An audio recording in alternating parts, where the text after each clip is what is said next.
CA कानून के बाद दिल्ली में बहुत बड़ा दंगा हुआ था, हजारों लोग बेघर हो गए थे, पूरे दिल्ली में अफरा तफरी मची हुई थी।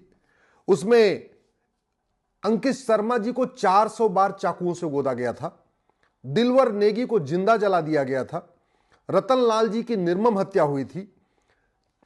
जिस व्यक्ति के छत पर बम बारूद रखा हुआ था, जिसके छत पे पत्थर रखे हुए थे, जिसके छत पे गुलेल रखी हुई थी, उस ताहिर हुसैन को विधानसभा चुनाव लड़ने के लिए टिकट मिल गया। किसने दिया है? वैसे तो व्यक्ति वो आम आदमी पार्टी का है, अब आम आदमी पार्टी को शायद अपनी इंसल्ट फील हो रही होगी, अब उसको टिकट मिला है एमआईएम के जरिए। मैं बार बार कहता हूं, यह व्यक्ति होमगार्ड भी नहीं बन सकता। क्यों? क्योंकि अभी वो जेल में है। यह ताहिर हुसैन जो जेल में बंद है, दिल्ली दंगों का मास्टरमाइंड है, वो होमगार्ड भी नहीं बन सकता, चपरासी भी नहीं बन सकता, सिपाही की दौड़ में शामिल नहीं हो सकता, लेकिन वो जेल में रहते रहते विधानसभा का टिकट ले सकता है। विधानसभा में जीत जाए तो आके शपथ ले सकता है और फिर वो सांसद, वो विधायक भी कहलाएगा। जेल में रहते रहते इसको वेतन भी मिलेगा, भत्ता भी मिलेगा, गाड़ी भी मिलेगा, बंगला भी मिलेगा। और हो रहा है। दो लोग लोकसभा जीत के आए, एक कश्मीर से एक पंजाब से, दोनों सांसद हो गए, जेल में हैं, लेकिन शपथ लेने के लिए उनको छूट मिली, आए शपथ लिए, फिर जेल चले गए।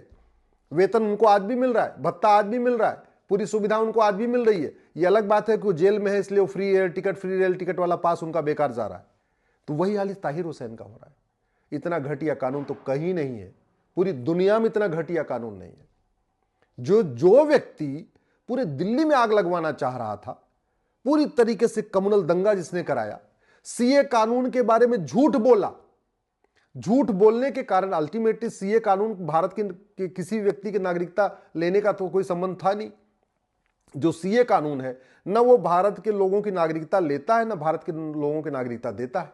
उसका संबंध तो केवल अफगानिस्तान, पाकिस्तान, बांग्लादेश के जो वहां अल्पसंख्यक थे, जो बेचारे प्रताड़ित होकर आए हुए थे, उनको नागरिकता देने का था। भारत के लोगों से कोई लेना देना नहीं था। और यह ताहिर हुसैन पूरे दिल्ली में घूम घूम के इसने झूठ फैलाया कि नहीं, ये सीए कानून आया है तो दिल्ली में जो मुस्लिम रहते हैं इनकी नागरिकता खत्म हो जाएगी। उसके चक्कर में सारे मुस्लिम सड़क पे बैठना शुरू किए। शाहीन बाग वाला कांड आपको याद होगा, उसके बाद ही पूरा दिल्ली का दंगा भड़का। ये व्यक्ति मास्टरमाइंड है। इसके छत पे गुलेल मिली थी और उस गुलेल का जो निशाना था वो सामने मंदिर की तरफ था, यानी उस गुलेल से जो पत्थर फेंके जा रहे थे वो मंदिर की तरफ फेंके जा रहे थे। इसके छत के ऊपर बाकायदा पत्थर खूब जम के मिले थे। जब वहां से अब लोगों को खींचा जा रहा था तो उनको खींच खींच इसके घर पे लाया जा रहा था। इसका घर उस समय वहां के जिहादियों का, पत्थरबाजों का एक तरीके से सुरक्षित ठिकाना बना हुआ था। इसके घर में पूरी साजिश हुई थी। मामला कोर्ट में चल रहा है, फंडिंग का भी मामला चल रहा है, आयसरिक संपत्ति का काम मामला चल रहा है, हवाला का मामला चल रहा है, भ्रष्टाचार का मामला चल रहा है, दंगे का मामला चल रहा है। इसके बावजूद इसको ओवैसी जी ने टिकट भी दे दिया। अब ये चुनाव भी लड़ेगा और अगर जीत गया तो माननीय विधायक भी कहलाएगा, माननीय कहलाएगा, पुलिस की सिक्योरिटी में आएगा, फिर शपथ लेगा। और शपथ किसकी लेगा? संविधान की शपथ लेगा कि मैं भारत के संविधान की शपथ लेता हूं कि देश की एकता अखंडता को मजबूत करूंगा। सोचिए जरा, यह दंगाई शपथ क्या लेगा कि मैं भारत के संविधान की शपथ लेकर कहता हूं कि मैं देश की एकता अखंडता मजबूत करूंगा, जिसने एकता और अखंडता को तार तार किया है। यह संविधान लेगा कि मैं भाईचारा बढ़ाऊंगा, जिसने पूरे दिल्ली के भाईचारा को तार तार कर दिया। यह झूठ पाखंड कब तक चलेगा? मैं माननीय प्रधानमंत्री से, माननीय गृह मंत्री से निवेदन कर रहा हूं, इलेक्शन रिफॉर्म करिए। ये 1951 का जो नेहरू जी का कानून है, रिप्रेजेंटेशन ऑफ पीपल एक्ट, ये सड़ा हुआ है। इस सड़े हुए कानून के कारण माओवादी भी चुनाव लड़ रहे हैं, नक्सली भी चुनाव लड़ रहे हैं, जिहादी भी चुनाव लड़ रहे हैं। वो बंगाल का शाहजहां शेख भी चुनाव लड़ रहा था, जिसका पता चला वो तो बांग्लादेशी था। इस 1951 में कोई न मिनिमम क्वालिफिकेशन है, ना कोई मैक्सिमम एज लिमिट है, ना ये भी लिखा हुआ है कि हाँ एक व्यक्ति 2 जगह से चुनाव नहीं लड़ सकता। एक आम जनता 2 जगह से वोट नहीं दे सकती, लेकिन कोई व्यक्ति 2 जगह से चुनाव लड़ सकता है। एक अनपढ़, अनाड़ी, गंवार आदमी होमगार्ड भी नहीं बन सकता, चपरासी नहीं बन सकता, क्लर्क नहीं बन सकता, सिपाही नहीं बन सकता, लेकिन अनपढ़, अनाड़ी, गंवार सांसद भी बन सकता है, विधायक भी बन सकता है। एक गंवार आदमी शिक्षक नहीं बन सकता, टीचर नहीं बन सकता, लेकिन वो शिक्षा मंत्री बन सकता है। एक गंवार आदमी जो है वो क्लर्क नहीं बन सकता, वित्त मंत्री बन सकता है। एक गंवार आदमी होमगार्ड नहीं बन सकता, सिपाही नहीं बन सकता, लेकिन वो गृह मंत्री बन सकता है। ये कानून हम क्यों अपने पास रखे हुए? क्या भारत में पढ़े लिखे लोगों की कमी है? अरे ये कानून 1951 में तब बना था, उस समय लोग अपनी पढ़ाई लिखाई छोड़ के सब आज़ादी के आंदोलन में लग गए थे। उस समय कंडीशन तय की गई थी कि भाई ठीक है, अभी मिनिमम क्वालिफिकेशन रखेंगे तो बहुत सारे लोग जिन्होंने पूरी जिंदगी अपना जीवन खपा दिया है इस पूरे फ्रीडम मूवमेंट में, वो बेचारे चुनाव नहीं लड़ पाएंगे, तो इसलिए मिनिमम क्वालिफिकेशन नहीं रखेगी। बाबा साहब अम्बेडकर कहते थे कि मिनिमम क्वालिफिकेशन होना चाहिए, मैक्सिमम एज लिमिट होनी चाहिए, अच्छे चरित्र के लोग राजनीति में आने चाहिए। अच्छे चरित्र का मतलब ऐसे दंगाई आएंगे, हैदराबाद में एक दंगाई, यहां दिल्ली में एक दंगाई, बंगाल में एक दंगाई, ऐसे कितने, आपके पंजाब में एक दंगाई, कश्मीर का एक दंगाई, ऐसे ऐसे लोग चुन चुन के आ रहे हैं। और चूंकि टिकट मिल जाता है तो लोगों के पास सामने दुविधा हो जाती है।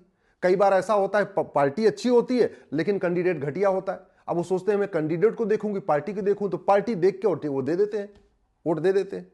कई बार ऐसा होती है पार्टी घटिया होती है, कैंडिडेट अच्छा होता है, तो आम जनता तो इस बात में परेशान है कि मैं कैंडिडेट को देखूं या पार्टी को देखूं, किसको देखूं। तरीका इसका यही है, इलेक्शन रिफॉर्म किया जाए, जुडिशियल सिस्टम को ठीक किया जाए।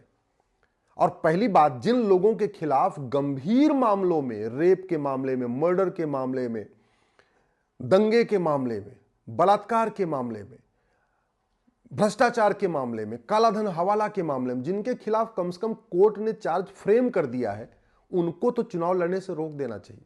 मेरी पीआईएल सुप्रीम कोर्ट में पेंडिंग है, 4 साल से पेंडिंग है, अभी तक जवाब नहीं आया है।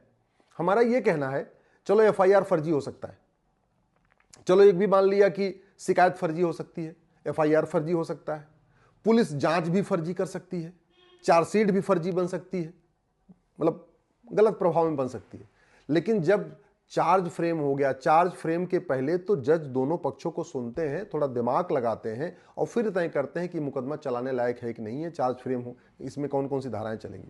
कम से कम चार्ज फ्रेमिंग के स्टेज पे तो रोक देना चाहिए। और अगर हम ये नहीं कर सकते तो हमें जस्टिस विद इन ये लागू करना चाहिए। भाई 2020 में दंगा हुआ था, अगर 2021 में इस ताहिर हुसैन को सजा हो गई होती तो चुनाव नहीं लड़ पाता ना, सजा याफ्ता हो जाता, तो सजा याफ्ता लोगों के चुनाव लड़ने पे बैन है। और उसमें भी 1951 का नेहरू वाला कानून महाघटिया है। सजा याफ्ता लोगों के चुनाव लड़ने पे केवल 6 साल का बैन है, और सजा याफ्ता तब जब उसको 2 साल से ज्यादा की सजा हो।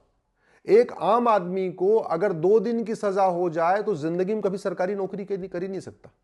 आम आदमी को मात्र 48 घंटे की सजा हो जाए, 2 दिन की सजा हो जाए, तो जिंदगी भर, बाकी अधिकारी तो छोड़ो, ड्राइवर भी नहीं बन सकता, क्लर्क भी नहीं बन सकता, होमगार्ड नहीं बन सकता, चपरासी नहीं बन सकता। और वहीं दूसरी तरफ सांसद विधायक को 2 साल तक की सजा होगी तो भी कोई बैन नहीं होगा। जब 2 साल से ज्यादा की सजा होगी तो बैन कितना होगा? मात्र 6 साल का, मात्र 6 साल का। ऐसा अत्याचार हम क्यों आगे बढ़ा रहे हैं? इसलिए मैं कहता हूं, अगर भारत को बदलना है तो केवल अंग्रेजी कानूनों को नहीं बल्कि कांग्रेस के कानूनों को भी बदलना पड़ेगा। अंग्रेजों ने तो सारे के सारे कानून भारत को बर्बाद करने के लिए बनाए, सारे के सारे कानून डिवाइड एंड रूल के लिए बनाए, लेकिन कांग्रेस ने कोई ढंग का कानून बनाया नहीं। ये 1951 का जो रिप्रेजेंटेशन ऑफ पीपल एक्ट है, अंग्रेजों के कानून की फोटोकॉपी है, कॉपी पेस्ट है, ये कोई बदलाव नहीं हुआ है। और नतीजा यही हो रहा है, अच्छे लोग, समझदार लोग, अच्छे पत्रकार, अच्छे कलमकार, अच्छे लेखक, अच्छे बुद्धिजीवी, ईमानदार और मेहनती रिटायर्ड लोग, ईमानदार और मेहनती प्रोफेसर, ये संसद विधानसभा नहीं पहुंच रहे, दंगाई संसद में पहुंच रहे हैं, माओवादी संसद विधानसभा में पहुंच रहे हैं, नक्सली संसद विधानसभा में पहुंच रहे हैं, अलगाववादी जिहादी कट्टरपंथी संसद विधानसभा में पहुंच रहे हैं। इसलिए मैं माननीय प्रधानमंत्री से निवेदन कर रहा हूं कि एक बार इलेक्शन रिफॉर्म के ऊपर चर्चा करिए। 1 नेशन 1 इलेक्शन जब होगा तब होगा, उसके लिए तो संविधान में संशोधन करना पड़ेगा, उसके लिए 2/3 बहुमत चाहिए। इलेक्शन रिफॉर्म के लिए तो सिंपल मेजॉरिटी चाहिए। मिनिमम क्वालिफिकेशन तय करने के लिए 2/3 बहुमत नहीं चाहिए, मैक्सिमम एज लिमिट तय करने के लिए 2/3 बहुमत नहीं चाहिए, भारत में जस्टिस विद इन ईयर लागू करने के लिए 2/3 बहुमत नहीं चाहिए, नार्को पॉलीग्राफ ब्रेन मैपिंग कानून बनाने के लिए 2/3 बहुमत नहीं चाहिए, सब सिंपल मेजॉरिटी चाहिए 50, और सिंपल मेजॉरिटी है। पुलिस रिफॉर्म सिंपल मेजॉरिटी से हो जाएगा, जुडिशियल रिफॉर्म सिंपल मेजॉरिटी से हो जाएगा, आपका एडमिनिस्ट्रेटिव रिफॉर्म सिंपल मेजॉरिटी से हो जाएगा, एजुकेशन रिफॉर्म सिंपल मेजॉरिटी से हो जाएगा, टैक्स रिफॉर्म सिंपल मेजॉरिटी से हो जाएगा, एग्रीकल्चर रिफॉर्म सिंपल मेजॉरिटी से हो जाएगा, एडमिनिस्ट्रेटिव रिफॉर्म सिंपल मेजॉरिटी से हो जाएगा। तो कम से कम जो जो काम सिंपल मेजॉरिटी से हो सकते हैं जिससे भारत की स्थिति बदलेगी, भ्रष्टाचार अपराध कम होगा, अच्छे लोग राजनीति में आएंगे, अच्छे लोग आएंगे तो अच्छा कानून बनाएंगे। नहीं तो ऐसे दंगाई आएंगे तो ये तो अच्छा कानून बनाएंगे नहीं, ये तो दंगाई आएंगे 5 साल में अपना बढ़िया मस्ती करके जाएंगे और 5 करोड़ लगाएंगे और 50 करोड़ कमा के जाएंगे। दंगाइयों का तो मेन उद्देश्य राजनीति में आने का है कि भैया हमको फूल माला मिलती रहे, माइक मंच मिलता रहे, भाषणबाजी करते रहे, और उनका कोई भारत को बदलने के लिए तो आते नहीं हो संसद विधानसभा में। इसके लिए मैं प्रधानमंत्री से निवेदन कर रहा हूं, इलेक्शन रिफॉर्म पे गंभीरता के साथ चिंतन करिए। बहुत सारे इलेक्शन कमीशन के सुझाव हैं जो आज तक लागू नहीं हुए। वेंकट चलैया कमीशन के बहुत सारे सुझाव हैं, आज तक नहीं लागू हुए। ला कमीशन के बहुत सारे सुझाव हैं, आज तक नहीं लागू हुए। और इलेक्शन रिफॉर्म पे मेरी बहुत सारी PIL है जिसमें मैंने बहुत अच्छे अच्छे आइडिया दिए हैं, उस पर भी सरकार ने जवाब नहीं दिया। तो कम से कम इलेक्शन रिफॉर्म करिए जिससे भारत की राजनीति का शुद्धिकरण हो।